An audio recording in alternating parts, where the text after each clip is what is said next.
High, আমি জয়শ্রী। দিরাঙে হোটেলে ঢুকেই দেখি সামনে এইরকম একটা ভিউ। আর ভৈরবকুণ্ড থেকে দিরাং আমাদের প্রায় 7-8 ঘন্টা লেগেছে, তাই আমরা 2টোর মধ্যে পৌঁছে গেছিলাম। আর পৌঁছে ওখানে লাঞ্চের জন্য আমরা খুঁজছিলাম অনেক হোটেল রেস্টুরেন্ট খুঁজছিলাম, কিন্তু সবচেয়ে বড় স্পয়লার দিই, একটাও রেস্টুরেন্ট পাচ্ছিলাম না ওখানে আমরা দুপুরবেলার দিকে।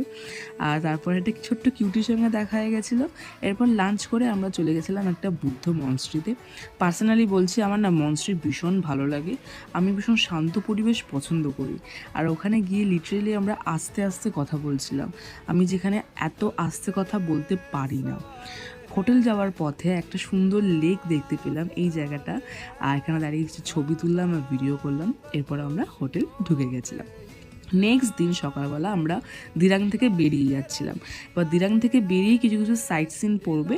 তো প্রথমেই ছিল মান্ডালা টপ বলে একটা জায়গা, আর এটা ছিল আমার আউটফিট। মান্ডালা টপ থেকে নাকি দিরাং শহরটা পুরোটা দেখা যায়, কিন্তু সত্যি কথা বলতে আমি দিরাং শহর দেখতে একদমই পাইনি। হয়তো আরেকটু ধারে গেলে বা একটু ওপরে গেলে দেখা যেত, বাট আমরা যাইনি। আর মাঝপথে একটু বৃষ্টি হয়েছিল, বৃষ্টি হওয়ার পর দেখো জাস্ট ভিউটা, মেঘগুলোকে হাওয়ায় ভাসছে। আজকের জন্য ব্লগে এটুকুই রাখছি, আর নেক্সট ব্লগে দেখাবো আরও কী কী সাইট সিন ছিল। So by.